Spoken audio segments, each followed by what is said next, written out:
Neon lights and dark secrets. The nightclub murders of Vancouver. Hello, I'm Jay Nickel of Nickel Investigations. This is Ontario Cold Cases, Canada's True Crime Podcast. Welcome to tonight's episode. Neon lights and dark secrets. The nightclub murders of Vancouver. Vancouver, 1975. The city was a neon-lit playground by night, a mix of jazz bars, strip clubs, and underground gambling dens. But beneath the glitz and glamour, violence simmered, hidden in the shadows of back alleys and private booths. For three women, Gail Rogers, Barbara LaRocque, and Deborah Roe, the nightclub scene wasn't just a place to work. It was where they danced, sang, and dreamed. But it was also where they met their killers. A go-go dancer who vanished into the night. A young singer found drowned in just inches of water. A beautiful indigenous woman who was strangled with her own scarf. All three women worked in Vancouver's clubs. All three died violently. Police at the time believed their deaths were connected to the city's seedy underworld. Prostitution, drugs, and organized crime. But what if it wasn't just about vice? What if these women were silenced because of what they had seen? In this episode, we take you back to a city on the edge, a world of flashing lights and dark secrets, where a killer, or killers, walked free. And decades later, we still don't have the answers. This is Ontario Cold Cases, Canada's True Crime Podcast. And tonight, we step into Vancouver's dark side.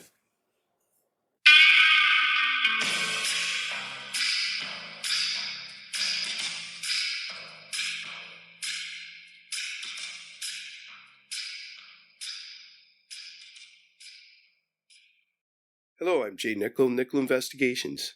And this is Ontario Cold Cases, Canada's True Crime Podcast. Ontario Cold Cases is a gripping true crime podcast that shines a light on unsolved murders, disappearances, and forgotten crimes from across the province and the world.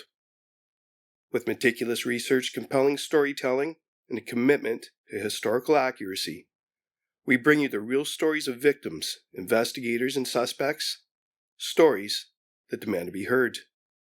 Each week, we take you deep into the world of true crime with a packed schedule of episodes. Tuesdays, historical true crime cases, exploring infamous and obscure crimes from history. Wednesdays, the Mick and Mac Mysteries, a thrilling fictional detective series set in 1950s Toronto. Thursdays, World Cold Case Thursday, investigating unsolved cases from around the globe. Sundays, Ontario Cold Cases, the latest episode uncovering an unsolved mystery from Ontario. From high-profile crimes that shock the nation to little-known cases waiting for justice, we uncover the truth, one case at a time. Join us as we explore the dark corners of history and mystery, where every clue could lead to answers and every case deserves a second look. Subscribe now wherever you listen to your favorite podcasts and never miss an episode of Ontario Cold Cases, Canada's True Crime Podcast.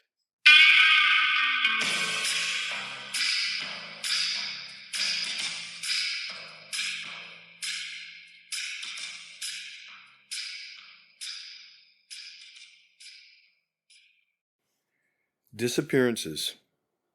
On the night of February 17th, 1975, Gail Sandra Rogers, better known as Sam to her friends, finished her noon to 6 p.m. shift as a go-go dancer at the Penthouse Nightclub on Seymour Street and stepped out into the cold Vancouver air.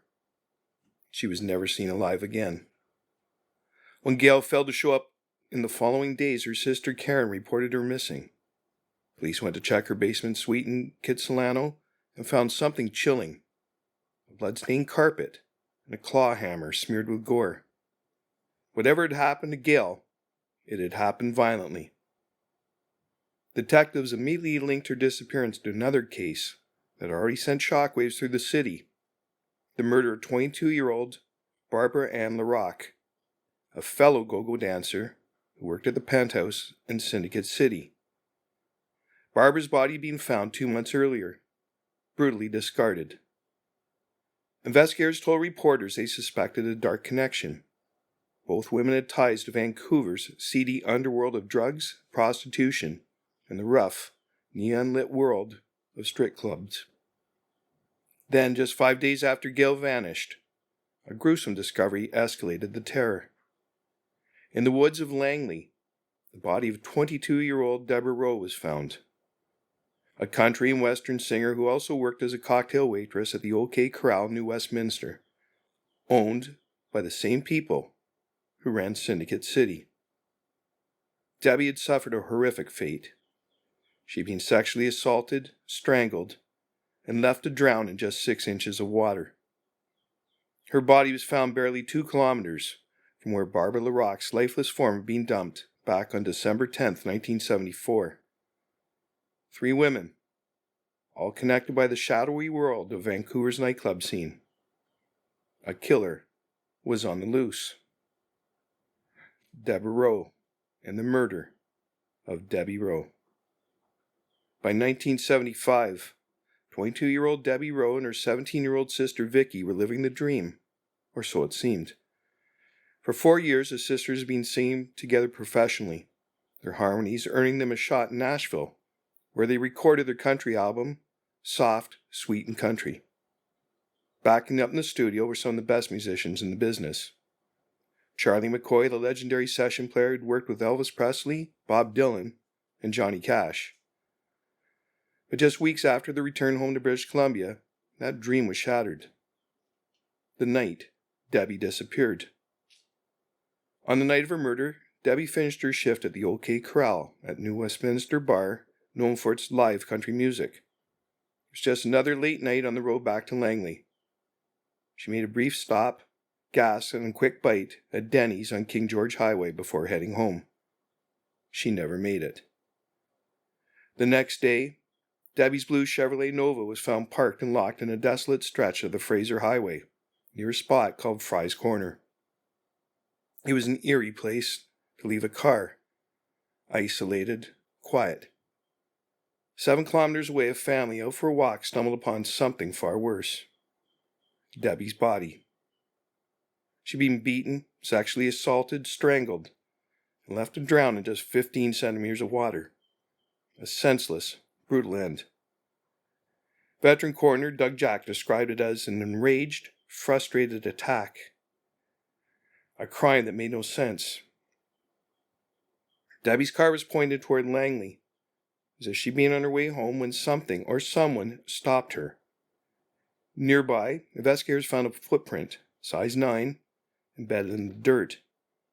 They believed Debbie's car might have broken down, forcing her to hitchhike, unknowingly climbing into a killer's vehicle.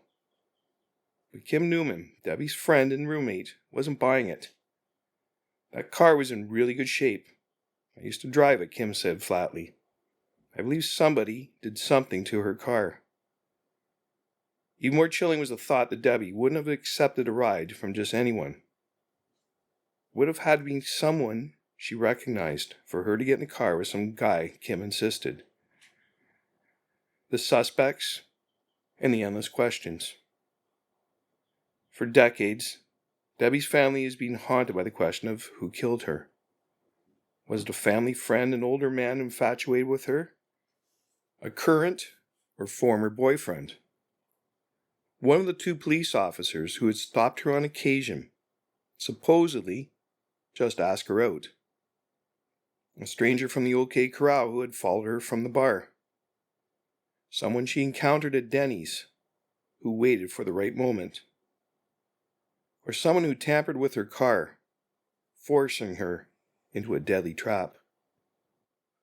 When DNA forensics emerged in the 1990s, the family finally had hope, only be told that the evidence had been lost.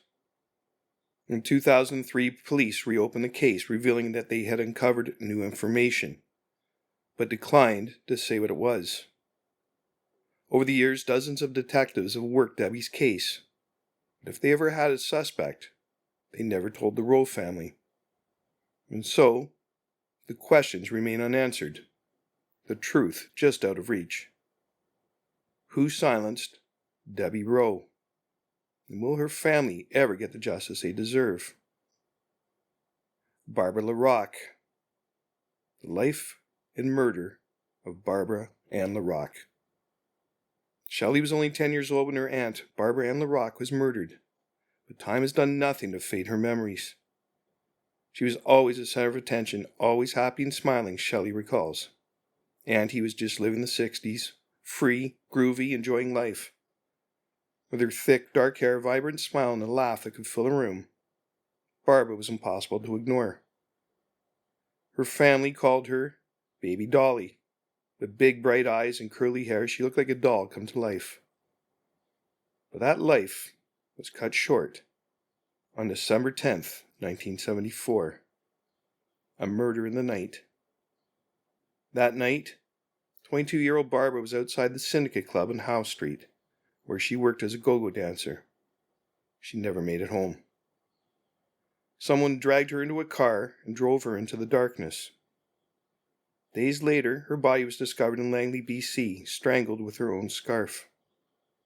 She was somebody, Shelley says fiercely, and people loved her. But what had Barbara seen? What had she heard? Police suspected her murder wasn't random. According to investigators, Barbara's death was a hit, a contract killing meant to silence her.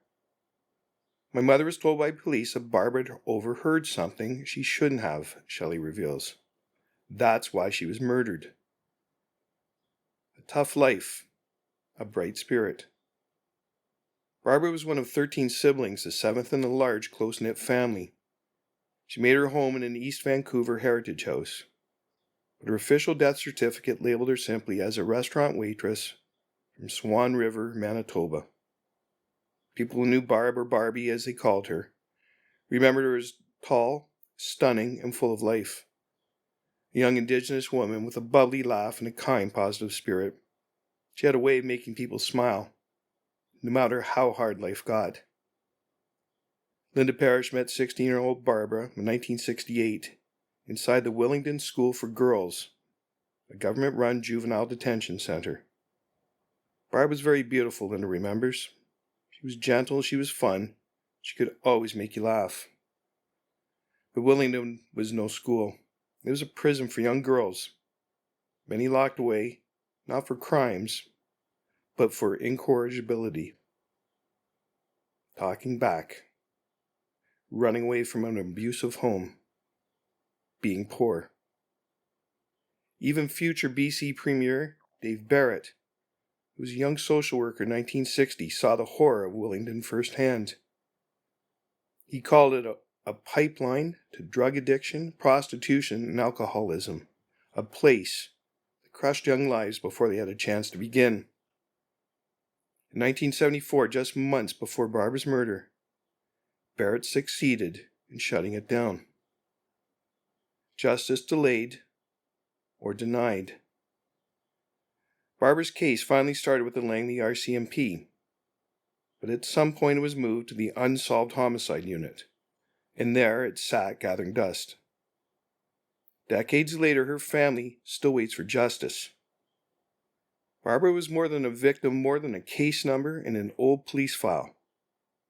She was Baby Dolly, Barbie, a sister, an aunt, a young woman who was stolen from the people who loved her. And someone out there still knows why. Up next, Gail is found.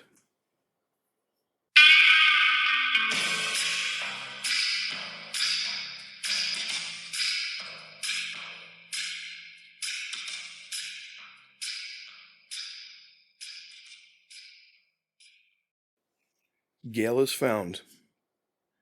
For 3 long weeks, Gail Rogers' fate remained a mystery, till a chance encounter on a remote mountain road led to a gruesome discovery.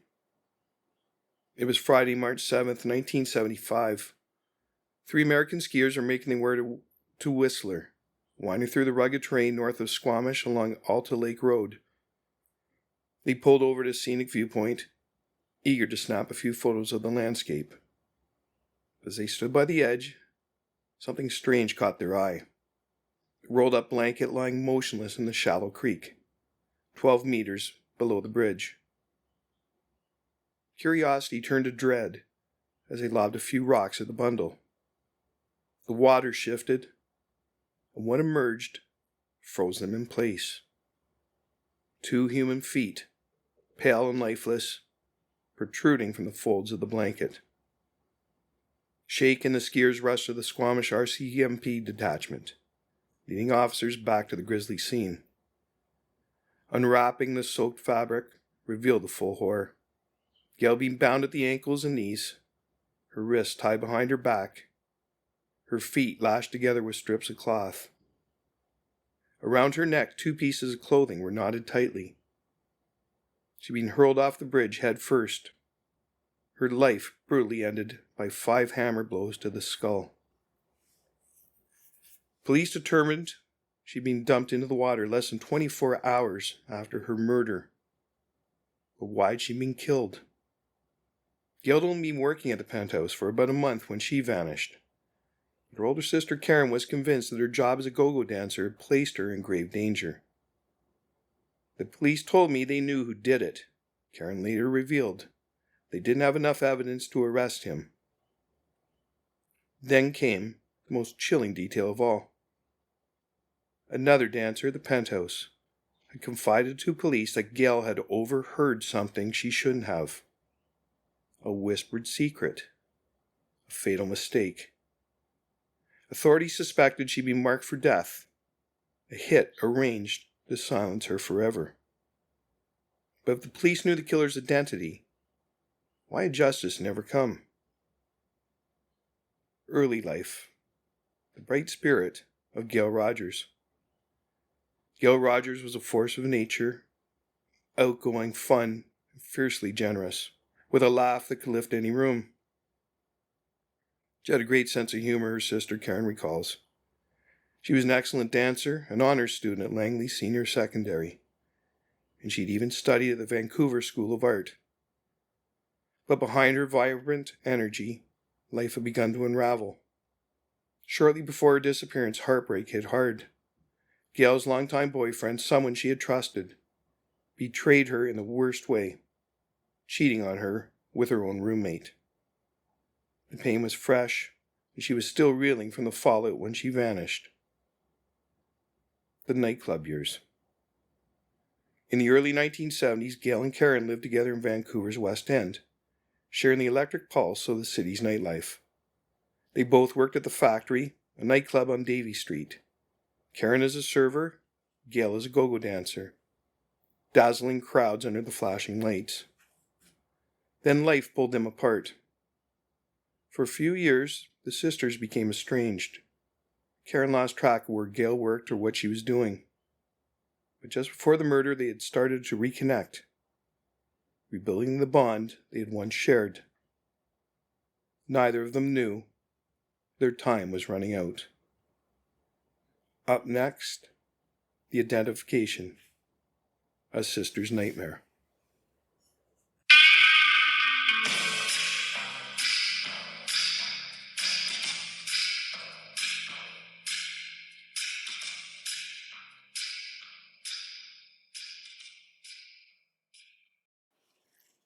The identification, a sister's nightmare. It was Karen who sounded the alarm when their mother couldn't reach Gail. I fully expected the police to say, "We can't do anything. She has been missing for 48 hours. But instead they went straight over, Karen recalls. When they called her back, their words sent a chill down her spine. There was no sign of forced entry, they told her, but one detail made her heart drop. Gail's bed wasn't made. I knew right away something was wrong, Karen says. My sister was meticulous about her bed. A chilling reunion at the morgue. Weeks later, it was Karen who had to identify Gail's body. At Lionsgate Hospital morgue, she walked in, flanked by 2 burly detectives. The moment felt unreal. When they pulled the drawer open, there was a big towel wrapped around her head, Karen remembers. She just looked like she was sleeping. I had the strangest reaction. I wanted to shake her awake. I wanted to say, "Come on, Gail. Wake up. Let's go home." But there was no waking up from this. The forgotten evidence. It was Karen, too, who went down to Vancouver Police Headquarters to identify Gail's jewelry and the quilt she'd been wrapped in when she was found. Yet as decades passed, the silence from the police became deafening. In 2021, Karen revealed something shocking. She had never heard from the police again after 1975. The Vancouver Police Department stole Gail's personal belongings, or at least they never tried to return them. In 2006, Karen's daughter Sarita tried to breathe life back into the case, contacting the VPD to ask for it to be reopened. The response? Cold and dismissive. We won't look at it again unless we get new evidence or a deathbed confession. A confession from a ghost. The case remained exactly where it had been left, buried in the past. A clue in the night. The blood at the chevron. It's a quiet February night in 1975 when Vancouver Police Constable Brian Honeyborn got a call that would haunt him for decades. It was 2:30 a.m. and he was working the night shift in South Vancouver when dispatch directed him to a chevron station at Renfrew Street and Grandview Highway. The reason? Blood. A lot of it. When I got there, the attendant told me 2 grungy biker types had pulled in driving a beat-up old car to get gas, Honeyborn recalls. After they left, he found a pool of blood right where the car had been parked. He thought it had leaked out of the trunk. The bikers never stepped out of the vehicle. The attendant had filled their tank while they sat inside. He had still managed to get a fairly good look at them. With Highway 1 just a short distance away, Honeyborn assumed they'd taken off eastbound. He immediately radioed dispatch, instructing them to alert Burnaby RCMP to watch for the car. But he never considered the possibility that instead of heading east, he turned left on Rupert Street, crossed the Second Narrows Bridge, and disappeared into Squamish, where weeks later, Gail's body would be found. The blood connection. At the time, DNA testing didn't exist, but forensic specialists were able to type the blood. It was a match. Same blood type as Gail Rogers. Honeyborn collected the blood using paper towels, carefully placing them in an evidence bag before sending them to forensics. But looking back, he wishes he had done more. The contract killing. Years later, Honeyborn, by then a seasoned investigator, believed Gail's murder was a hit. What I should have done in hindsight, he admits. Seize the money they paid the attendant with. We could have dusted it for fingerprints. But in 1975, he's just a young constable. Homicides weren't his specialty. By 1996, Honeyborn had climbed the ranks to detective sergeant with the Provincial Unsolved Homicide Unit. He worked on cold cases and solved many of them. But Gail's case? We never looked into it, he says. Would DNA evidence have changed everything? Maybe. But the paper towels that held Gail's blood, one of the only physical links to her killers, are long gone. And with them, a crucial piece of the puzzle may have disappeared forever. Up next, evidence vanished. A cold case left in the dark.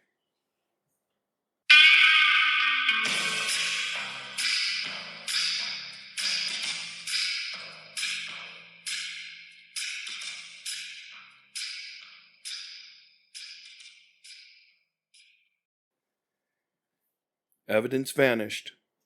A cold case left in the dark.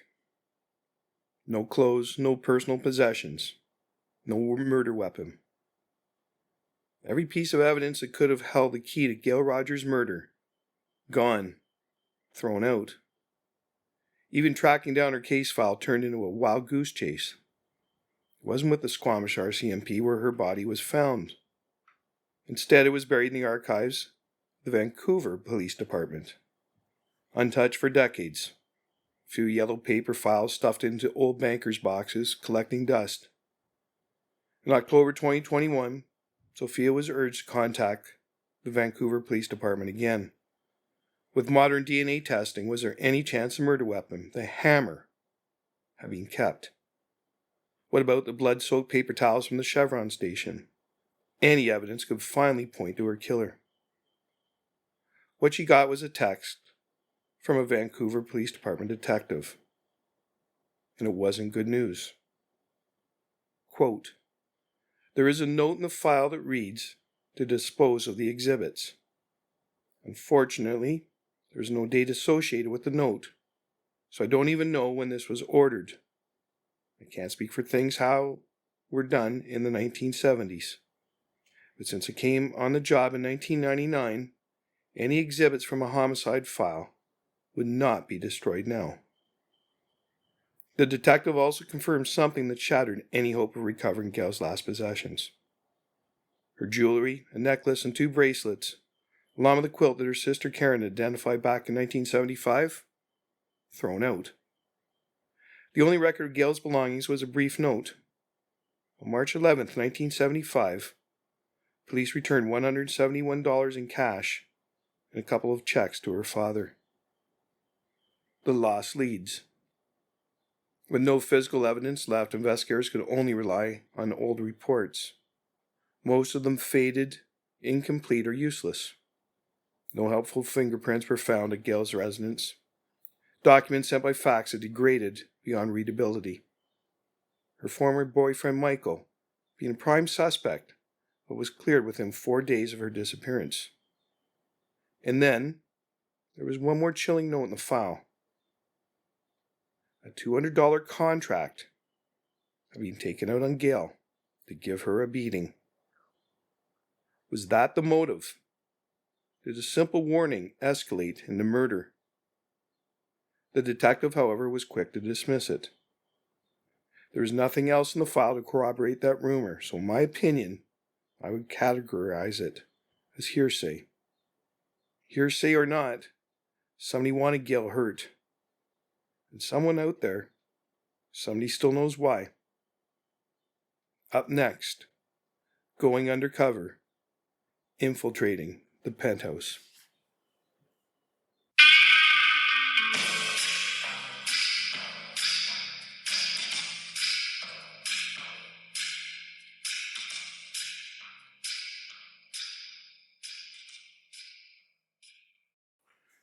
Going undercover, infiltrating the penthouse. By the spring of 1975, the Lower Mainland nightclub scene was a battleground. While Seattle and Montreal operators had tried to muscle in, local club owners had fought them off, determined to keep their turf. But even without outside interference, the Vancouver nightclub world was anything but tame. Enter Don Winterton, the newly appointed Vancouver police chief. Taking over in 1974, he had a clear mission: to crack down on prostitution. And at the top of his hit list, the penthouse. Just 3 months after Gail Rogers' murder, the Vancouver Police Department launched one of its most ambitious undercover operations: a full-scale infiltration of the nightclub, targeting its criminal underbelly. The officer assigned to the job, a fresh-faced 21-year-old rookie named Leslie Schultz. Deep cover in the underworld. There was a career-defining first case for Schultz. Her assignment: posed as a high-end sex worker inside the penthouse. The investigation would stretch nearly a year, involving 12 Vice Squad officers, hidden cameras, wiretaps, and an astronomical $2 million budget, equivalent to about $10 million in today's dollars. Between May and August, Schultz visited the penthouse 15 times, her identity concealed beneath a short brunette wig and the polished look of a high-priced escort. On May 15, 1975, she walked through the club doors just after 10 o'clock p.m., paid the $2.95 cover charge, and was escorted to the lower gold room. There were 50 to 60 women inside. Most were working girls. Schultz may not have uncovered anything about Gail's murder, but what she did see was a city's hidden criminal empire in full swing. Pimps, drug dealers, brutal enforcers. Nasty crooks were given a safe place to have meetings there, Scholes later recalled. Beatings were not uncommon. There was fierce competition between pimps, and the owners and employees fully cooperated. And it went deeper. He saw familiar faces, not just criminals, but well-known television personalities, and even government officials, all tangled in the club's dark dealings. The Penthouse wasn't just a nightclub. It was a fortress of corruption. And for those who got in too deep, like Gail Rogers, getting out wasn't an option. Up next, the Penthouse sting. Arrests, scandals, and murder.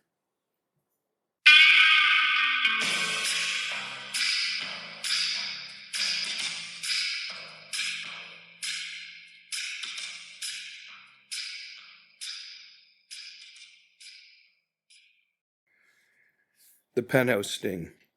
Arrests, scandals, and murder. By December 22, 1975, the Penthouse investigation exploded into a full-blown scandal. After months of undercover work, wiretaps, and secret recordings, police moved in. The arrests came fast and hit high places. Joe Filippone, the Penthouse owner. Ross Filippone, the club manager. Dominic Mickey Filippone, who ran the dining room. Mickey's daughter Rose, a 21-year-old cashier. Jan Sedlock, the doorman and club enforcer. Minerva Kelly, the hostess. The charges? Conspiracy to live off the avails of prostitution and corrupting public morals. The trial that rocked Vancouver. The trial kicked off on September 1st, 1976, dominating headlines for 6 months as 45 witnesses took the stand, peeling back the layers of Vancouver's seedy nightclub underworld. Sex workers, many of them also police informants, testified in disguise, detailing how the Penthouse operated as a well-oiled machine for high-priced prostitution. On any given night, up to 100 sex workers packed the club. Clients were charged between $60 and $75 per half hour. Women paid a $2.95 entry fee, plus mandatory tips to the doorman and cashier for premium seating. If they left with a client, they had to pay again to re-enter, while the clients only paid once. Male customers could use their credit cards to get cash advances for sex, with a 20% surcharge going straight to the Penthouse. The smoking gun. Most damning evidence came from a taped interview played in court. On it, Ross Filippone was heard casually explain the club's policy to undercover officer Leslie Scholes.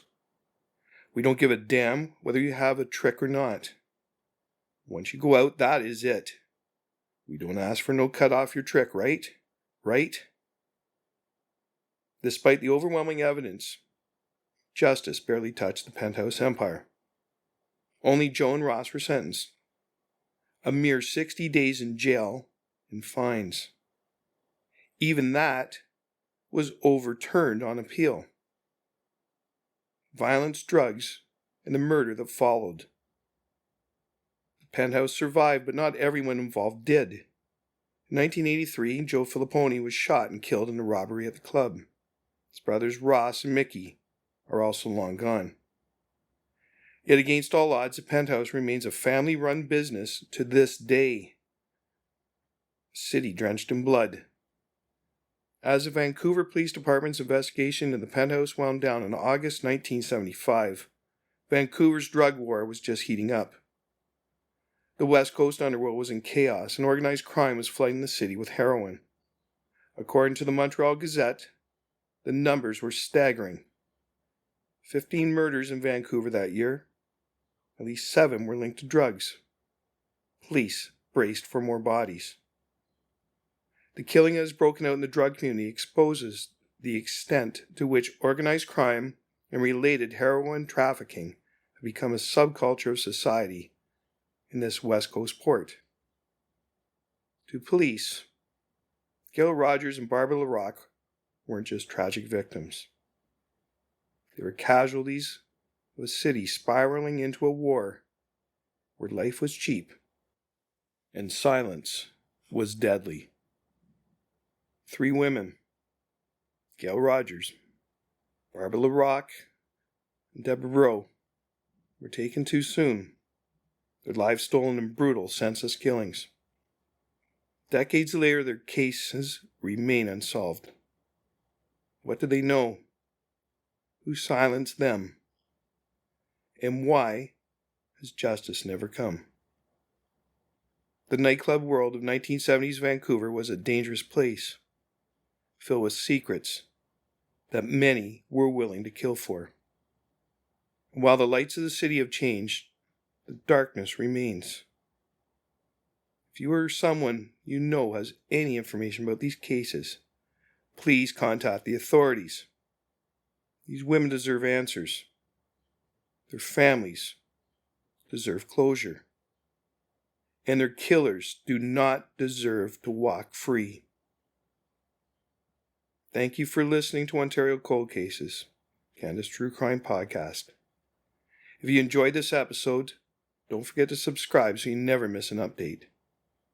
We're available wherever you get your podcasts, Spotify, Apple Podcasts, Substack, and more. And if you have a case you think we should cover, reach out. You can find us on social media or visit Nickel Investigations to share your tips or theories. Until next time, stay safe, stay aware, keep searching for the truth. Because every case deserves answers, and every victim deserves justice. With files from Eve Lazarus, Cold Case BC, the stories behind the province's most sensational murder and missing person cases, and the Montreal Gazette.